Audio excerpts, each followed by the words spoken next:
What up guys, Annie here, Guild Forever. Gonna be doing a quick little reaction for Red Like Roses Part 2. This is part of the RWBY OSTs. Forgot what volumes was it, but was for a donation request from Cody. So I'm gonna get back on track to doing the RWBY OSTs at least maybe once or twice or a couple times a week. Like maybe once or twice a week. That way I can get through them at a steady pace for now. One step at a time. You know what I mean? But anyway, let's get to it. Let's see what this one's about. A, position correctly. I couldn't take it, couldn't stand another minute. Couldn't bear another day without you in it. All of the joy that I had known for all my life was stripped away from me the minute that you died. To have you in my life was all I ever wanted, but now without you I'm a soul forever haunted. Can't help but feel that I had taken you for granted. No way in hell that I could ever comprehend this. I wasn't dreaming when they told me you were gone. I was wide awake and feeling that they had to be wrong. How could you leave me when you swore that you would stay? Now I'm stuck inside of there every single effing day. It's like a movie but there's not a happy ending. Every scene fades black and there's no pretending. This little fairy tale doesn't seem to end well. There's a knight in shining armor who will wave me from the spell.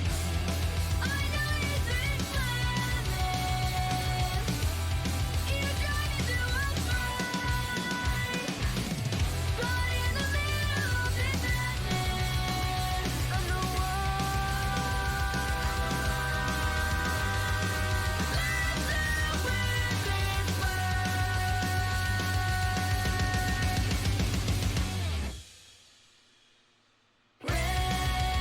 I was about to say that part.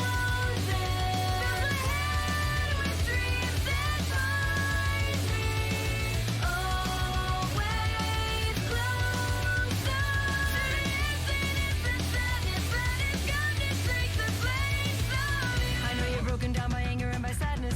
You feel I left you in a world that's full of madness. Wish I could talk to you if only for a minute. Make you understand the reasons why I did it. I wanna tell you that you're all that ever mattered. Want you to know that for eternity I'm shattered. I tried so hard just to protect you, but I failed to. And in a prison of abandonment I jailed you. I never planned that I would leave you there alone. I was sure that I would see you when I made it back home. And all the times I swore that it would be okay. Now I'm nothing but a liar and you're thrown into the fray. This bedtime story ends with misery ever after. The pages are torn and there's no final chapter. I didn't have a choice, I did what I had to do. I made a sacrifice and forced a bigger sacrifice on you. I know you lived a nightmare. I caused a summer's pain. But baby, please don't do what I did. I don't want you to waste your life in vain.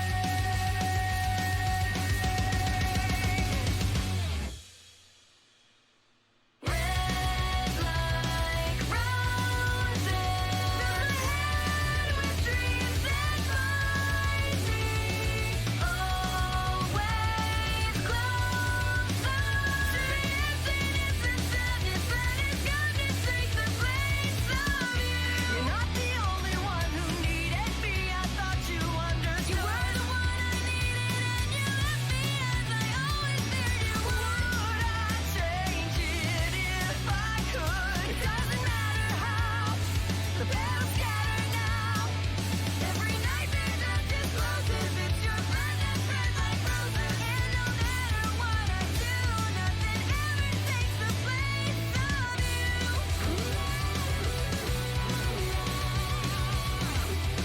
Oh, these lyrics are hard. I'm not gonna lie.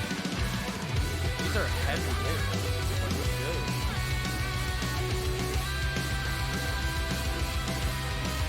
I feel like I'm getting a mix of sadness and anger out of this.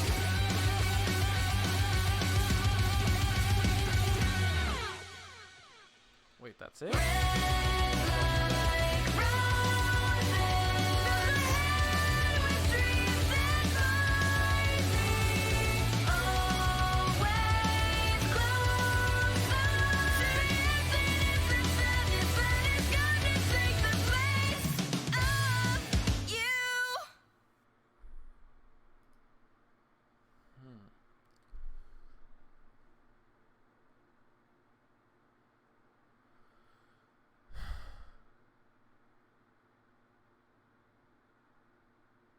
I have a question. Who is the one? I'm getting a sense that this is referring to Ruby and her mother. This is what I'm getting a sense of. Granted, we don't know that much about Ruby's mother at this point or at all. I apologize though if I'm completely misdirecting it, if it really isn't talking about his mother and it's talking about another character. But if I were to generalize this just so it doesn't feel too specific, it almost feels like a parent that had to do something that they'd never wanted to do. Leave their child or forsaken them, but not for without a good cause or without a good reason.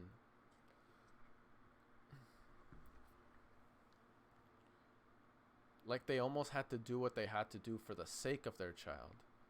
And the child is basically, it's not like they don't understand what they did or why they did it, but they wish it didn't have to be that way because they were ended up, the love and affection that should have been there was replaced with sadness, emptiness, even anger, because you can actually hear, again, I'm generalizing it, the child's rage, anger, frustration, emptiness, wanting to be instead of the frustration of having that love and affection that should have been filled within their soul, instead be filled with anger and sadness.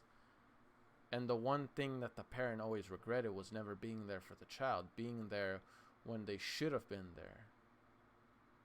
The parent can't really excuse themselves for what they did, but the only thing they could say is express of how deeply they made that regretful decision. Why would they do it? That's what the child feels like they're trying to say. Why would you do this? Like I resent you for making me feel this, but at the same time, I wish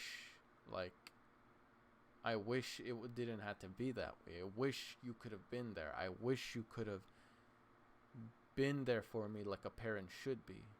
Well, the parent was like, I wish I could be there, but this is the way it had to be. It had to play out this way. But more than anything, the parent wanted the child to let them know that don't be like me, be better. Because what parent wouldn't want their child to be better than what they normally would be? You know what I mean? Like, a child would always want the better for their child. A parent would always want their child to exceed them, not be the same as them, or even lower than that. And that's the message I feel like it kind of conveyed. Again, I'm suspecting this is referring to Ruby, and like this is like Ruby and her mother, or maybe it's Ruby and somebody else. It's because the way it's talked, it's almost sounding like it's talking about a mother and their child, right? Like that's what I'm getting from this. Again, I could be misdirecting it. I could be completely wrong, and if I am, I apologize. This is just because I haven't seen RWBY in a while, like quite a bit. So this is like my first exposure to RWBY after quite a bit. So I'm going with it on the fly, you could say. This is just straight up on the fly.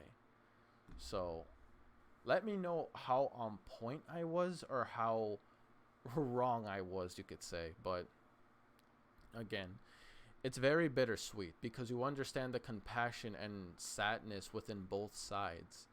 The sadness of the child that never got the love and affection and warmth of their parent, and the parent frustrated that they couldn't give what was needed of the child's for I'm guessing like most of their time alive, and that's them.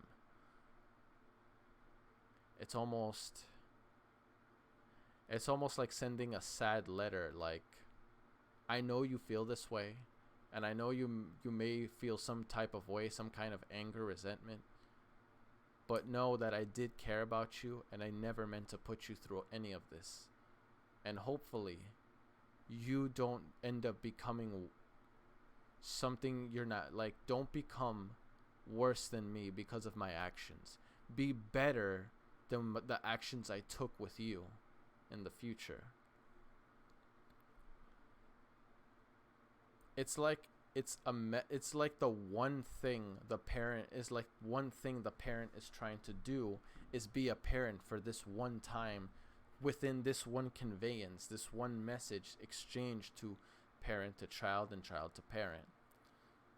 It's very sad, but at the same time, bro, this was epic as hell, man. I got another song added to the playlist, because like the singer, bro, she can sing. Holy crap, dude.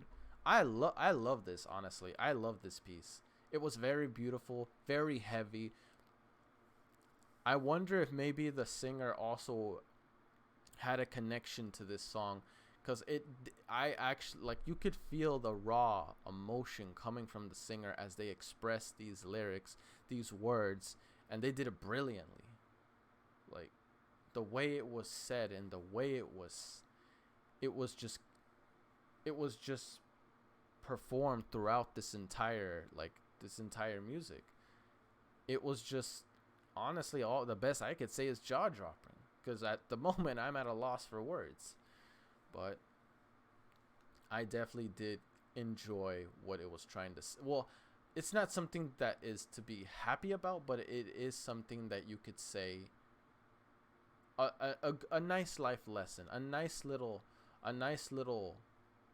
message that it was trying to give, whether it's between the two parent and child, you could say trying to reach each other, giving some kind of epiphany, you could say, or some kind of message for any other parent and child that's going through the same thing. Because I'm just saying, if a mother or a father and a daughter or son sat down and heard this, I feel like that would definitely speak to them for sure.